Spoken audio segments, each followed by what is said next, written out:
Hello भैया भाई। आज के इस वीडियो में हम कक्षा सप्तमी की पाठ्य पुस्तक वसंत भाग 2 में दिए गए पाठ 2 दादी माँ के बारे में पढ़ेंगे। इसके लेखक हैं श्री शिव प्रसाद सिंह। तो जैसा कि शीर्षक से ही पता चलता है, पाठ दादी माँ के बारे में है। अब किसकी दादी माँ? तो लेखक की दादी माँ। इस पाठ में लेखक ने अपनी दादी माँ के बारे में बहुत सारी बातें बताई हैं। आप सबके घर में भी दादी माँ होगी, तो आइए जानते हैं कि लेखक की दादी माँ कैसी थी, और आप भी जानिए और समझने की कोशिश कीजिए कि क्या आपकी दादी माँ भी ऐसी ही हैं। तो आइए इस पाठ को शुरू करते हैं। कमजोरी ही है अपनी, पर सच तो ये है कि जरा सी कठिनाई पड़ते बीसों गर्मी बरसात और वसंत देखने के बाद भी मेरा मन सदा नहीं तो प्रायः अनमना सा हो जाता है। मेरे शुभ चिंतक मित्र मुंह पर मुझे प्रसन्न करने के लिए आने वाली छुट्टियों की सूचना देते हैं, और पीठ पीछे मुझे कमजोर और जरा सी प्रतिकूलता से घबराने वाला कहकर मेरा मजाक उड़ाते हैं। मैं सोचता हूँ, अच्छा, अब कभी उन बातों को न सोचूंगा। ठीक है, जाने दो, सोचने से होता ही क्या है। पर बरबस मेरी आंखों के सामने शरद की शीत किरणों के समान स्वच्छ शीतल किसी की धुंधली छाया नाच उठती है। इस पहले गद्यांश में लेखक ने यही बताया है कि भले ही वे अपने जीवन में बहुत बार बहुत सी कठिनाइयाँ देख चुके हैं, लेकिन आज भी थोड़ी सी भी कठिनाई आने पर हमेशा नहीं तो अक्सर उनका मन दुखी हो जाता है। उनके शुभ चिंतक जो दोस्त हैं, वे मुख पर प्रसन्न करने के लिए हमेशा उन्हें आने वाली छुट्टियों के बारे में बताते हैं, और पीठ के पीछे उन्हें थोड़ी सी परेशानियों से दुखी हो जाने वाला कहकर उनका मजाक उड़ाते हैं। पर वे सोचते हैं कि इन सब बातों को क्या सोचना, और सोचने से होता भी क्या है। लेकिन बरबस मतलब अपने आप ही अचानक या अक्सर उनकी आँखों के सामने शरद ऋतु की शीत किरणों के समान, शरद ऋतु में सूर्य की रोशनी बहुत धीमी हो जाती है, तो जो सूर्य की किरणें होती हैं वो अपनी ज़्यादा गर्मी नहीं छोड़ती, अर्थात धूप में ज़्यादा गर्मी नहीं रहती। इसलिए उन्होंने लिखा है, शरद की शीत किरणों के समान, किरणों की तरह स्वच्छ यानी साफ, शीतल यानी ठंडी या ठंडक देने वाली किसी की धुंधली छाया नाच उठती है। अब यह धुंधली छाया किसकी है? उनके दादी माँ की है, अर्थात लेखक की दादी माँ बहुत बीमार हैं, और जैसे ही उन्हें थोड़ा भी समाचार मिलता है कि उनकी या उनके दादी की तबीयत खराब है, तो वे बहुत ज़्यादा परेशान हो जाते हैं।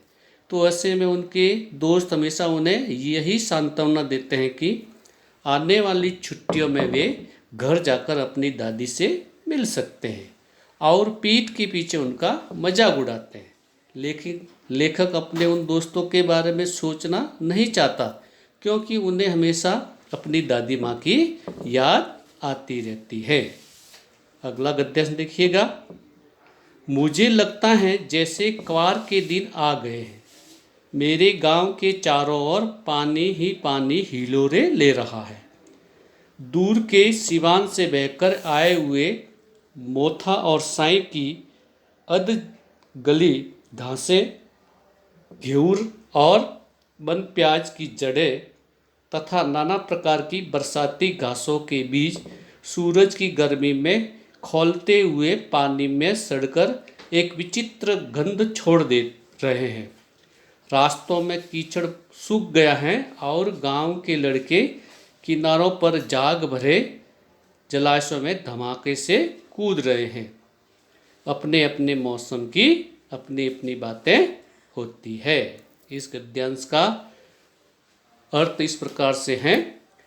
यहाँ पर लेखक ने आश्विन के महीने के मौसम का वर्णन किया है। क्वार यानी हिंदू कैलेंडर के हिसाब से 12 महीनों में से जो आश्विन का महीना होता है उसे क्वार का महीना भी कहते हैं। तो क्वार का महीना आता है जब बरसात बीत जाती है। तो लेखक यहाँ पर बताते हैं कि बरसात बीतने के बाद सूरज की गर्मी बहुत तेज हो जाती है और बरसाती पानी के साथ बहकर आई घासें, जड़ें सूरज की रोशनी से गर्म हुए पानी में सड़ने लगते हैं और एक विचित्र मतलब अनोखी गंध मतलब बदबू छोड़ने लगते हैं। रास्तों में जो बरसात से कीचड़ भर जाता है वो सारा कीचड़ सूख चुका है और बरसाती पानी जगह जगह इकट्ठा हो गया है, जिस पर धमाके से यानी जोरदार आवाज करते हुए कूद कर लड़के नहा रहे हैं। फिर लिखा है अपने अपने मौसम की अपनी अपनी बातें होती हैं, अर्थात ये बातें किस मौसम की हैं? बरसात के बाद के मौसम की। अगला गद्यांश है,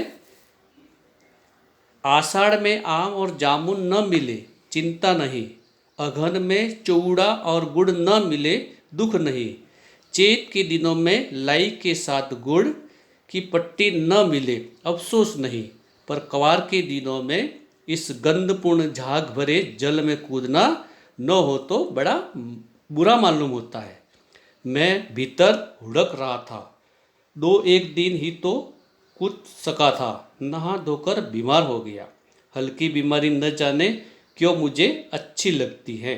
थोड़ा थोड़ा ज्वर हो, सर में साधारण दर्द और खाने के लिए दिन भर नींबू और साबु। लेकिन इस बार ऐसी चीज़ नहीं थी। ज्वर जो चढ़ा तो चढ़ता ही गया, रजाई पर रजाई और उतरा रात 12 बजे के बाद। इसके बाद लेखक बताते हैं कि आषाढ़ के मौसम में, आषाढ़ जो जून जुलाई का महीना होता है, उन दिनों हिंदू कैलेंडर के हिसाब से आषाढ़ का महीना चलता है। तो उस समय आम और जामुन होते हैं, गर्मी होती है तो आम की फसल होती है। उस समय आम और जामुन न मिले कोई चिंता की बात नहीं। अघन मतलब मार्गशीर्ष का महीना, उसे अघन भी कहते हैं। जिस समय चिवड़ा और गुड़ होता है तो वो ना मिले कोई बात नहीं।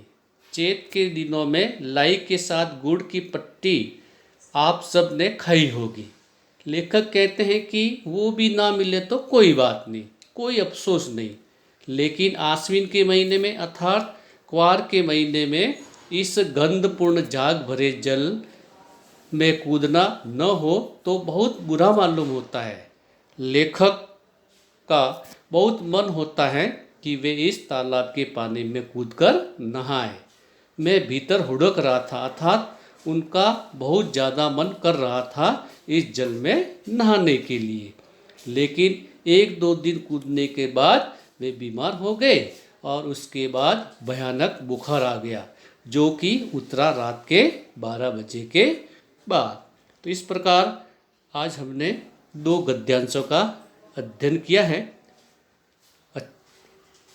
आशा करता हूँ कि आप सबको अच्छी तरह ये समझ में आएगा और आगे आने वाले वीडियो में शेष पाठ का हम अध्ययन करेंगे।